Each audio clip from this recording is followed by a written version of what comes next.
Mantan Kepala Badan Gizi Nasional Dadan Hindayana menjadi sorotan usai namanya terseret dalam pusaran kasus dugaan korupsi mega proyek makan bergizi gratis. Terkait dengan kasus yang tengah menjeratnya, berikut kami tayangkan potongan wawancara program Persona Berita 1 pada Maret 2025 dengan Dadan Hindayana tak lama setelah ia menjabat sebagai Kepala BGN. Ia bercerita mengenai alasan dan bagaimana ia bisa terpilih sebagai kepala salah satu proyek andalan Presiden Prabowo Subianto tersebut.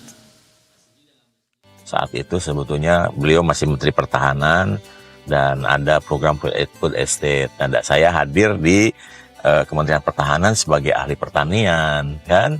Karena untuk membangun pertanian dalam area luas pasti akan sangat dibutuhkan ahli perlindungan tanaman atau proteksi tanaman.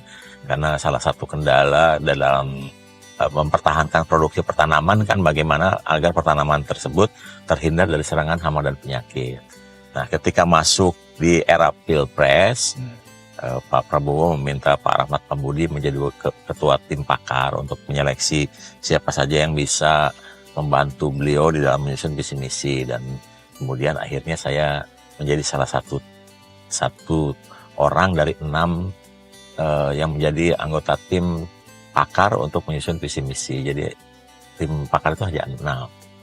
Nah, pada saat mendiskusikan program-program, beliau meminta agar program makan siang saat itu menjadi program unggulan, dan kemudian harus dibuat rencana-rencana, mekanisme dan sebagainya, termasuk sebetulnya diminta untuk membuat pilot project. Nah, dari 6 orang itu sayalah yang meminta kepada Pak Prabowo untuk diberi kesempatan melaksanakan pilot project, dan waktu itu ada 4 orang pilot project yang melakukan, salah satunya saya, tapi dari tim pakar itu hanya saya saja.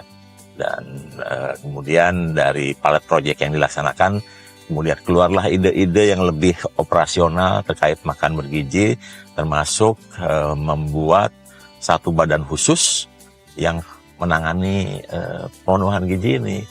Dan saya waktu itu tidak pernah berpikir bahwa saya yang akan ditunjuk. Saya hanya setiap kali diskusi selalu menyiapkan bahan dan kemudian memberikan masukan-masukan kepada Pak Prabowo saat itu, ya.